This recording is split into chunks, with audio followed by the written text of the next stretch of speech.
My name is Guy Lyon. I'm the Client Experience and Change Manager at Brennan IT, and I've been asked to help with this webinar today for Skype for Business productivity tips. So during this session, we're going to cover some great tips on best practice use of Skype. So at Brennan IT, we're a Microsoft Gold partner. We've been using Microsoft Lync, which was the previous version, and it's now Skype for Business, as our internal instant messaging tool for years.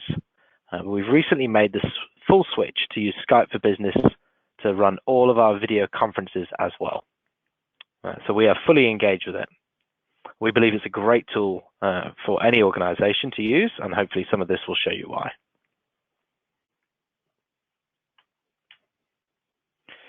Just some housekeeping. If you've got any questions, simply type it into the question box as shown in the image. And what I'll do is I'll get through to those at the end, and I'll answer some questions that people have submitted. If you experience any technical difficulties, please call the number on your screen, which will go through to the marketing department in our Sydney office, and they'll be able to help get you online.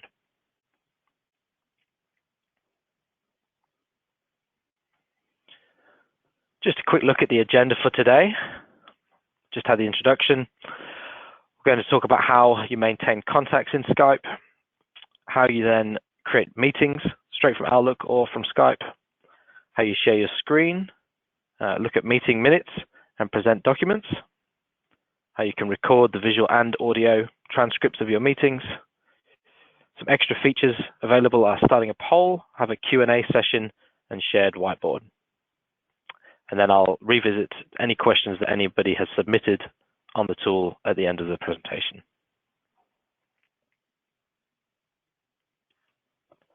Okay, so I'm going to open my Skype app now. You should have this set to start on default with your machine, so that it's always open. And we're just going to have a look at a couple of things on presence. So you can see my current status is I'm in a meeting. I'm going to set this now to do not disturb because I don't want anybody else within the organization to ping me whilst I'm conducting this presentation. There's also a few other things you can put here. So I can just put a note saying what I'm doing today. I can also put my location.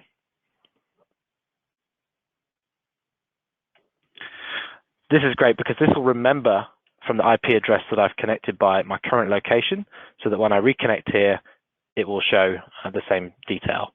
So you might want to put, working from home, or working from the Brisbane office, or from the coffee shop, or wherever it is that you happen to be. People will see that and they'll know where you are. So even if you're in the same office, if you have a large office or floor space, it might help, northeast corner or something like that. If you're moving around the office, you can put your location in here. So we're just going to have a look at some contacts. I can search for people in this box. Because our Skype is Active Directory integrated, all the people in my organization are already available for me as a contact. Okay, so Kira is one of the marketing team who is helping with this presentation today. So I can just click on her and open her up and start chatting. So I'm not going to concentrate too much on the instant messaging function of Skype for Business today. We're more going to go into the video conference and sharing platform rather than just IM tool, which hopefully many of you are familiar with already. Now what I can do is I can save people in favorites. So I've got a quick list. I can also set people in terms of their relationship levels. So Daniel is a close colleague of mine. So I can change the privacy relationship for him. So I'll change him to colleagues. So I'm going to find Kira again. I'm going to change her privacy relationship to work group. Now we can see here what the different privacy relationships are. We have friends and family, work group, colleagues, external contacts, and block contacts. And I'm going to move Kira into the work group. The only difference here is that now she is able to interrupt me when I've got my do not disturb status on. So I'm only going to put close team members or trusted colleagues in that group.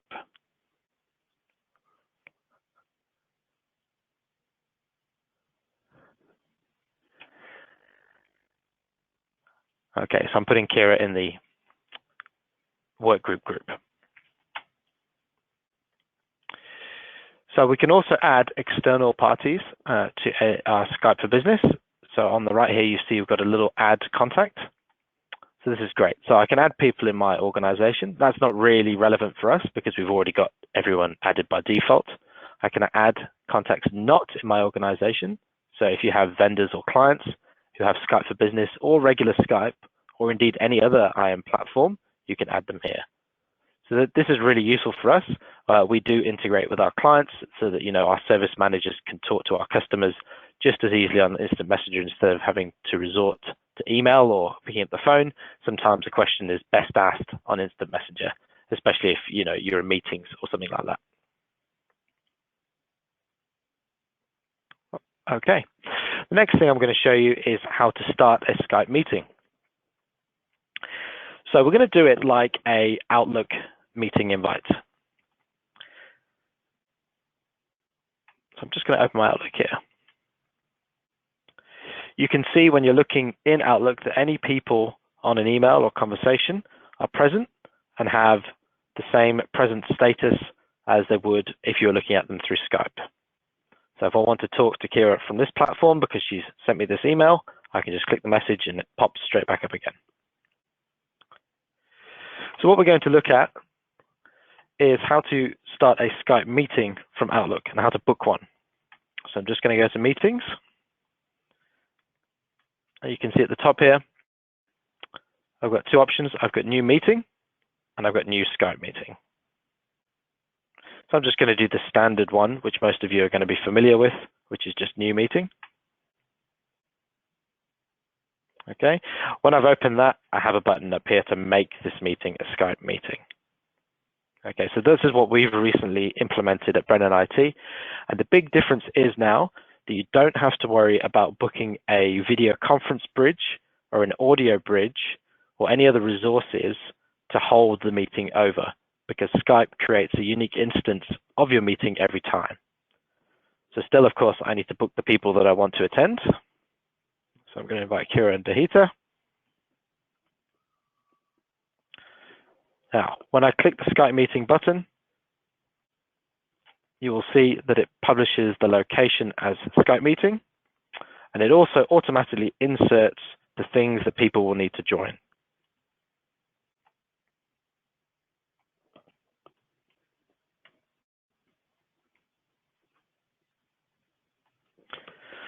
So when people receive this invite, if they're a local Skype member, they'll just be able to click that first link to join the Skype meeting.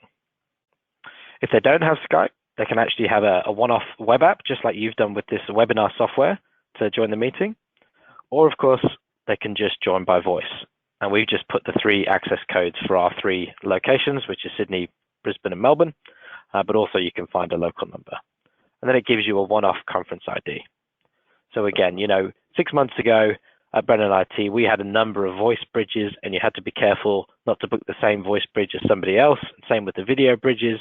We've done away with all of that now, and it's as simple as just join the Skype meeting. Now, of course, if we want a physical location to join this meeting, we will have to book it. So if I've got a boardroom VC, I can add that as well. So there's a room for us to have our meeting in. But I'm assuming that everybody else that's going to join is just going to join from their laptop. So I only need one physical location for this. We have integrated all of our video conference units in our boardrooms with Skype for Business, so that when you join a meeting from those boardrooms, you just have to pick up the remote and then just join the current meeting that it's booked for. So I'm actually going to set this for a bit in the future today. I'm going to send this meeting.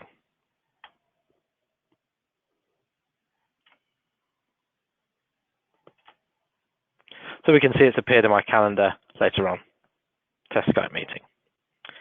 So even though we've not reached that time of the day yet, I can still open the invite. So this is what everyone else would see when they open the invite as well. And here I've got a shortcut at the top as well to join Skype Meeting.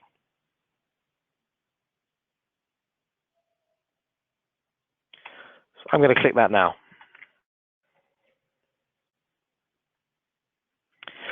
So the first thing you get is a decision on how you want to join the audio for this meeting. So if you have a decent headset for your laptop, you might just want to use the Skype for Business full audio and video experience. So if you've got a webcam on your laptop and you've got a headset and you're just joining from your laptop on your own, that's probably what you're going to want to do. You do have some other great options in that you can get Skype to call you at whichever phone you are, so you can just pick up the call and join the audio that way. Okay, which saves you having to dial their number. So that's a nice shortcut. All right, and it's already got my Active Directory details here, so it's got my home and my mobile number already.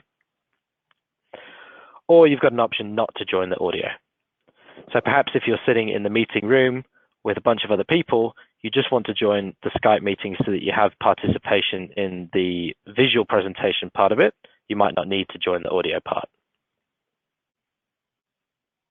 And of course, if you wish, you can always dial in separately on the phone here as well. So if you've got a better headset on your phone than you do on your laptop, you might just want to join the video part on the laptop and then the voice on the phone.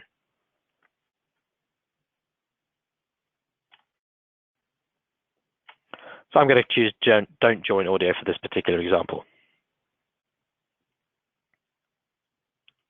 Great. Now we can see I've joined this Skype meeting, and it pretty much looks like any other conversation at the moment. And we can see that Kira and Dahita have both joined as well. So what are we going to do? Well, we can have a conversation via IM, but we already know that. So we're going to do some other things which are a bit more interesting. So I'm going to share the PowerPoint document that I showed you guys at the beginning of the presentation. So if we go back to PowerPoint, because of course PowerPoint is the kind of default standard for presenting, it's actually built in an option in it so that you can present it online directly. So under slideshow, there's an option to present online, and you can see in here I can present this slideshow in Skype for Business. It'll then ask me which meeting or conversation I want to present it in. So I'm going to my test Skype meeting here. I'm going to select that.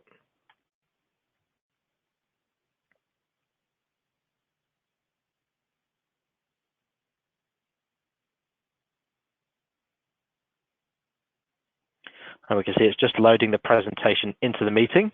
And the other participants, Kira and Dahita, will now see this loading on their side. We can keep the instant message chat going on the side. And of course, if we join via voice, we'd be able to talk on this as well.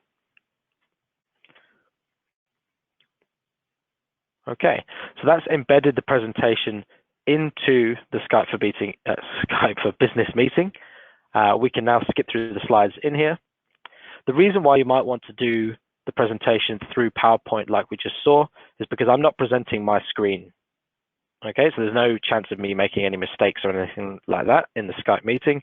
I've just put the document in here to share and to present with, and I can control it uniquely within this as well. Also, if you have multiple screens that many people do, I can move things around the different screens without risk of people losing sight of the content.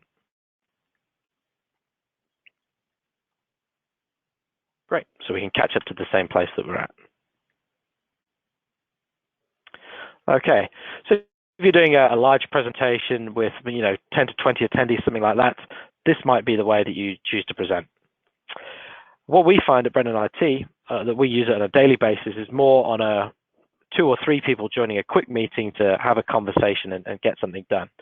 And in those conversations, what we really tend to do a lot is just share our screen. So I'm already sharing my screen with all of you via the webinar, but I can also share my screen to the participants of this meeting. So you can see my options here. Share your desktop, share a single window, or share PowerPoint files. So we've already looked at sharing PowerPoint files, so now I'm going to share my desktop. Okay. So I'll share my primary monitor.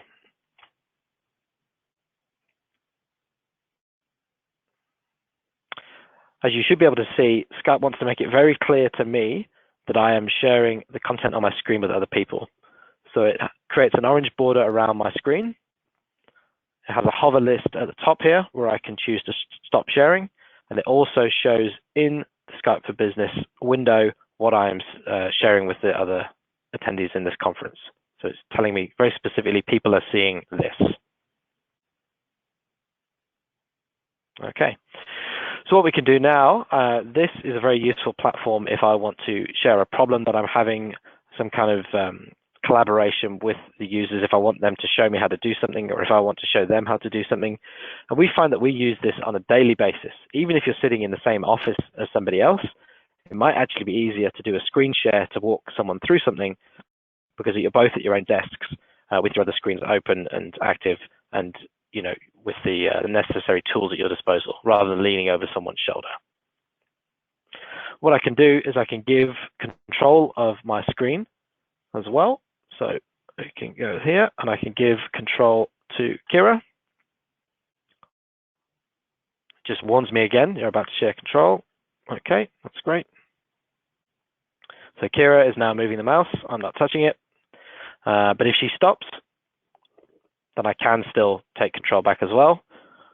So I'm going to move it to the left, and she's going to take it back, move it to the right. There we go. So we both kind of share control while that's happening. Now I can hover to the top again.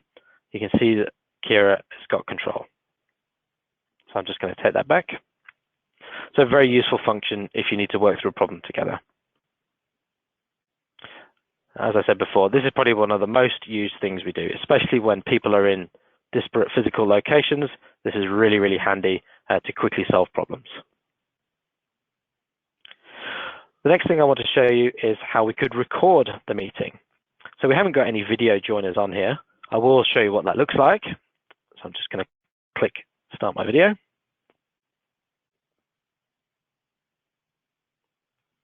Okay, because I'm presenting, the main portion of the screen is still the content that I'm presenting, but it does show me in the corner. If other people chose to join the video cast, they would be shown in here as well. If not, they will just stay on audio. We can always track how many participants are taking part with the number at the top left here.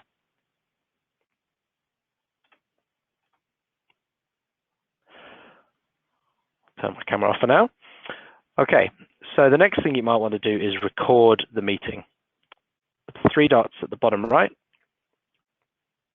we can choose to start recording. Now this again is very clear, so that all the other participants get a notice, much the same, to say they are being recorded as well. And you can actually see it says avoid legal snags by telling people they're being recorded. But it has popped up on their screens too to say recording has started. You can see I've got a couple of options down here to pause or stop the recording. We've got a counter at the top and the live recording right now. And you can even have multiple people recording part of the conversation.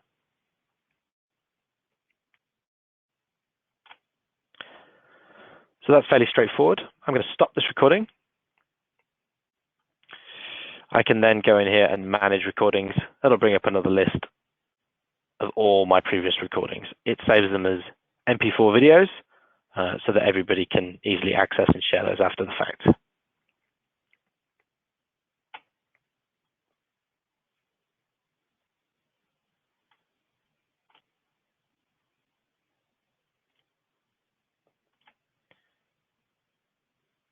Okay, I'm going to hide the preview there.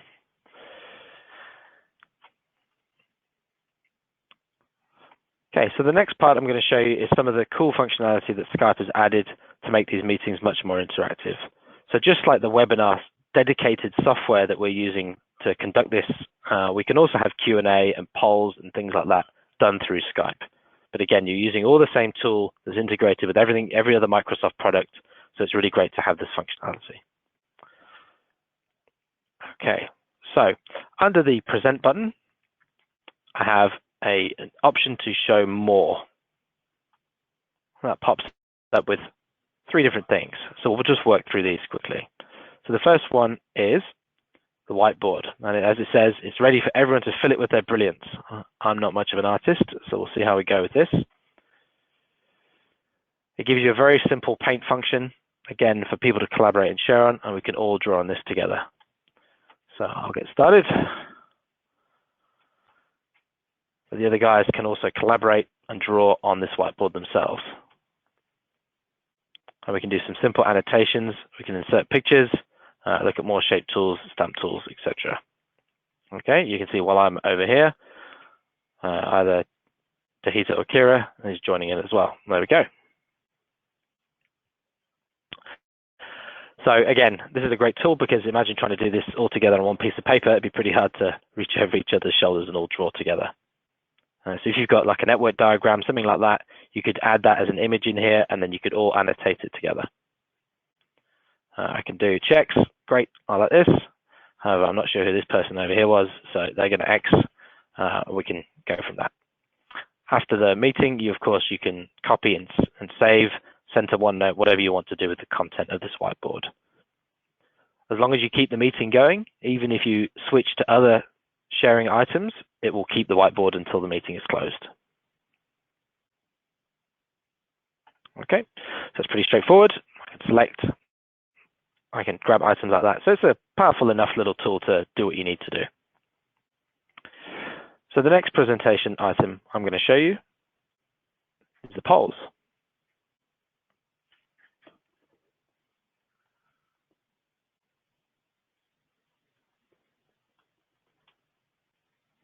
So I'm just going to put in a poll, simple question.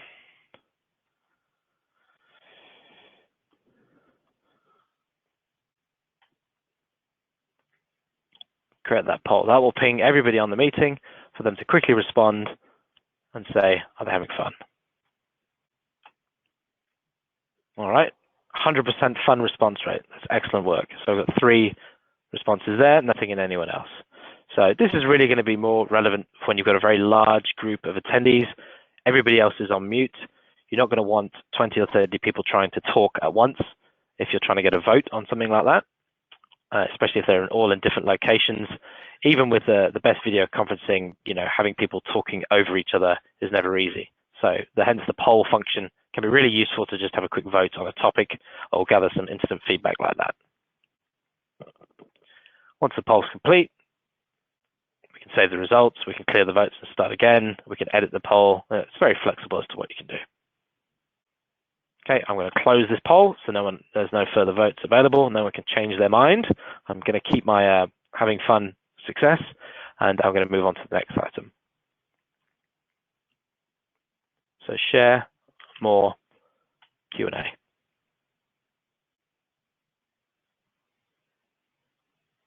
So again, much like the webinar software that you're viewing me through here, we've got a Q&A function within Skype for Business, so that anybody on the meeting can ask a question and I can answer it. So I'm the presenter. The question will only be shown to the other attendees once I've answered it.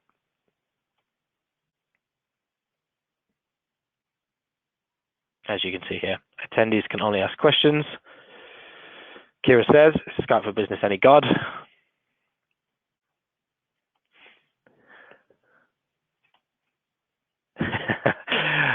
Tahita says, how do I add a colleague to this? I am. So that's a great question from Tahita, so I'll answer that one.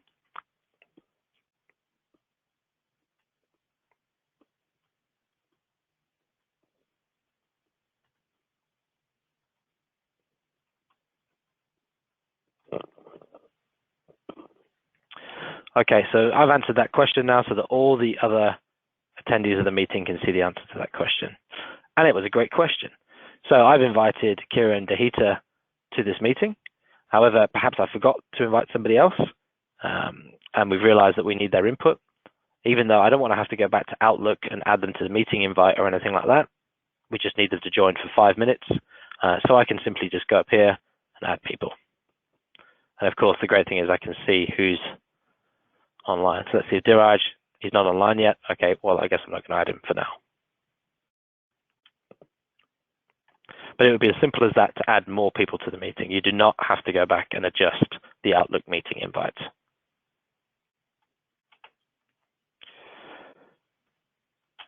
Something else to show you would be going back to the Skype for Business app. There is a meeting section in here. So these 4 icons I'll take you through quickly now. So this is contacts that we looked at before. These are teams, so you can create teams of different people. This is recent conversations, so you can always pick up a recent conversation. If I close an instant messenger window, it will close that conversation, so that if I start another chat with Dahita, it will not remember what we talked about last. However, if I come into the conversation's history, I can choose to continue that conversation.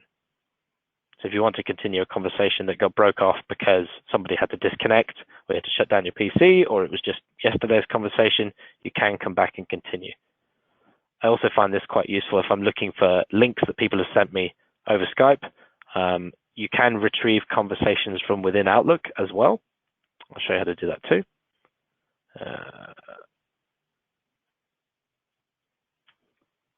But you might find it easier just to do it, of course, within Skype.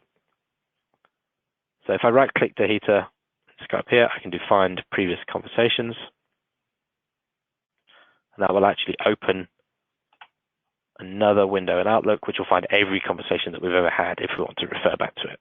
But most of the time, you just need to look at the more recent ones.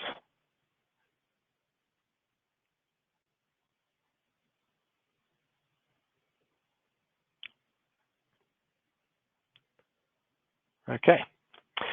The other thing that I wanted to show you last was the fact that in the meetings section, it has all your meetings scheduled for today.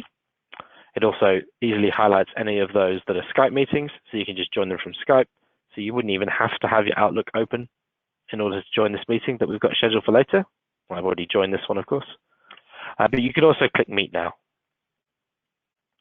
So if I just cancel the other Skype meeting that I've got going on here, so I'm just going to shut this one down.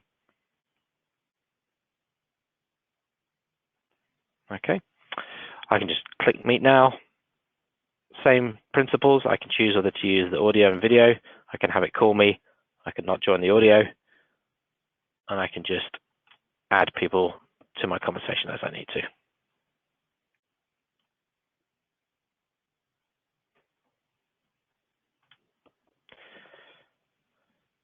So we find the platform very flexible because you can start conversations from pretty much anywhere, and you can turn an instant messaging chat into a video chat and back into an instant messaging chat and vice versa. It really kind of works any way around that you tend to do it. Lost count of the number of times that we'll have had a conversation where I'll have been speaking to someone on instant messenger. We decide that, typing is taking too long. We need to have a voice chat. So I'll voice dial them, and then we end up sharing a screen to finish that particular topic that we were discussing. But we'll keep that conversation then going throughout the day on instant messenger as we ask each other questions back and forth.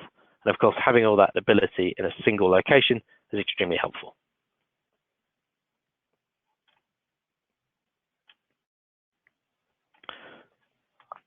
All right, so I hope you found this session really useful to expand your knowledge of this great tool. If you've got any questions, please submit, as we showed you at the beginning, so I'll just remind you on that. If you've got any questions, please submit them via the webinar, and I will try and answer what I can.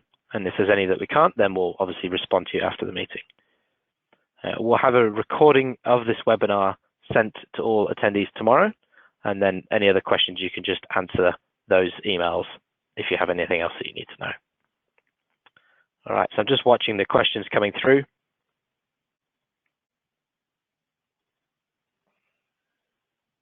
The first question I've got here is, what's the best way to join a Skype meeting when you are on the go?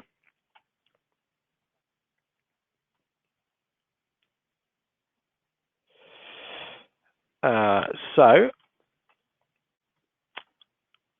if we go back to this conversation that we've got here,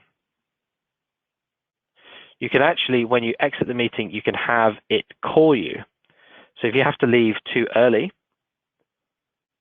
you can have the Skype tool call you on your mobile so that you can walk out the door and carry on the conversation that you're having. But if you're on your mobile already, so if you're on the go, then you can just use the voice codes from the invite to join that way.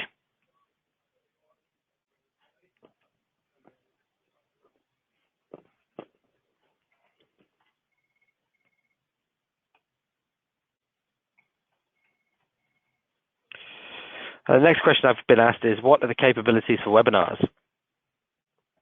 We've used GoToWebinar now. This is a great question, and we were wondering as we set this up whether we actually need to continue to use GoToWebinar now. Because the meeting sends you a link for the Skype web app, that means, I'll just open that on the other side so you can see what you get. You get an option to send users, just like we've sent you, invitation so that they can have a plugin and they can join the meeting. So that will do a one-off version, just like the webinar that we've used, so that external users who don't have Skype can still join the meeting and get that same kind of functionality. Okay, if you have your local client, it lets you do that, or you can download this plugin. With the webinar, once they've joined, you'll be able to have access to the same polls and whiteboards and things like that that we just showed there.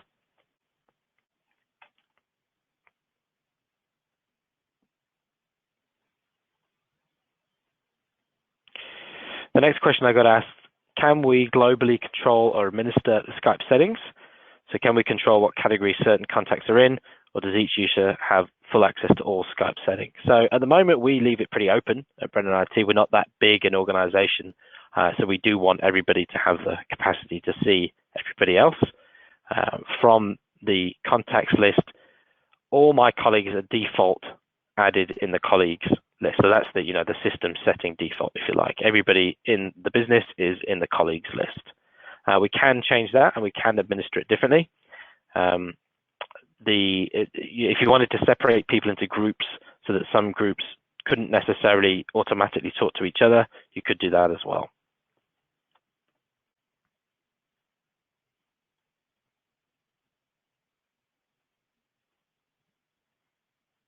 Yeah, somebody else asked, why are we using GoTo when we have Skype for Business? Well, because we've only just started using it like this, we're actually going to look at that after this conversation, whether we can do future webinars through this manner, because that obviously would be better, save us a bit of software licensing costs as well, because we have Skype already, so why use something else if we can do this with the same functionality? So great question. The next one I got was, if you book a Skype meeting, does this automatically book a room? It does not. So you have to remember to book your physical rooms as well. So what we tend to assume now is that people will either find their own physical locations and or join from their laptops at their desks or wherever they happen to be. I guess the only caveat there is that if I want the Newcastle boardroom to be able to dial in the way that we've got it configured, I have to remember to add the Newcastle boardroom to my meeting invite. Only then will the option to join the Skype meeting show up on the video conferencing unit that we have. But the presentation and everything will work the same way. So if you're in that boardroom on that video conferencing unit, if someone starts presenting, that information will appear on the screen. So you don't even need to have people to bring their laptops if that's the way you want to present.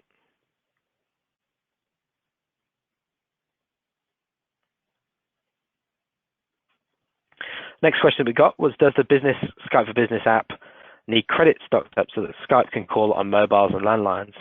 That's a great question as well, because I'm a personal Skype user for a long time too. So I know that you have to kind of prepay in order to make calls, and being a international citizen, people are often wanting to call other countries, and Skype is often the best way to do it. So I will keep always a charge of credit on my Skype account so I can call my friends in the States or whatever we need. The answer to that is not for us. So we've integrated Skype into our telephony system so that you don't need to have any credit, because it's just going to use our PBX to dial out from. If you didn't have that, I'm not sure. So we can look into that and figure out what the answer is. So if you don't have a PBX and you're solely using Skype for Business, I mean, you must have a way to call the outside world. It's just a question of whether it's integrated or not.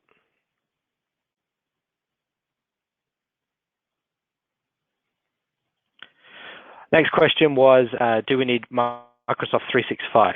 So I am a 365 user at the moment, but you can still have a standalone Skype for Business app, so you don't have to have it.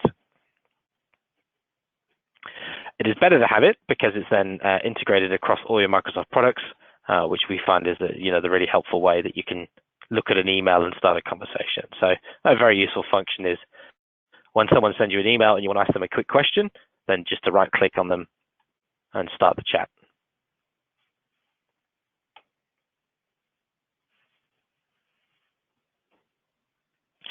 The next question was, can we have concurrent Skype meetings? Absolutely. A team has one, a team has another one. Yep, there's no limitation that I'm aware of so that you can have multiple conversations. So here I've got one. I could create as many as I liked. It would be up to me to keep track of them all, but there's no limitation from Skype's perspective on the number of concurrent ones you can have. This goes back to my first point about not having to book video or audio bridges because Skype manages all that for you. So you can have multiple ones at the same time.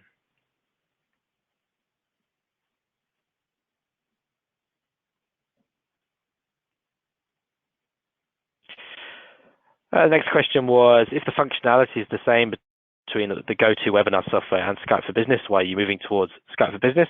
Well, we're a Microsoft partner, so we would prefer to use their tools wherever possible if they have the right functionality.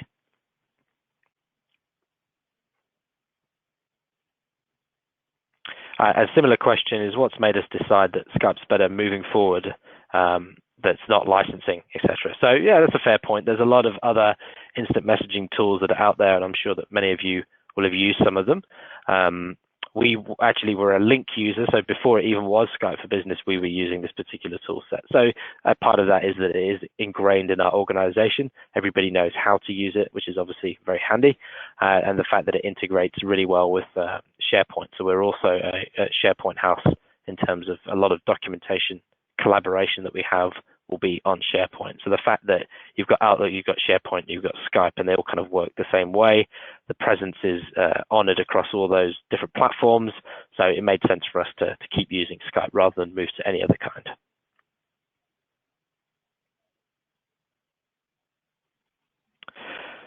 Okay, I think that's all the questions we've got time for today. Thank you for sending through those. That's really great.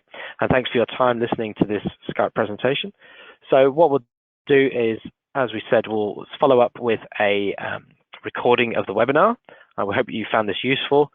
Even whilst we were researching the tips and tricks for this, we found a few new things that we're going to start using now. So I'm really hoping that even those of you that were Skype users already found out something that you didn't know. So thank you very much for your time. I'm signing off now, and cheers for your attendance. Bye.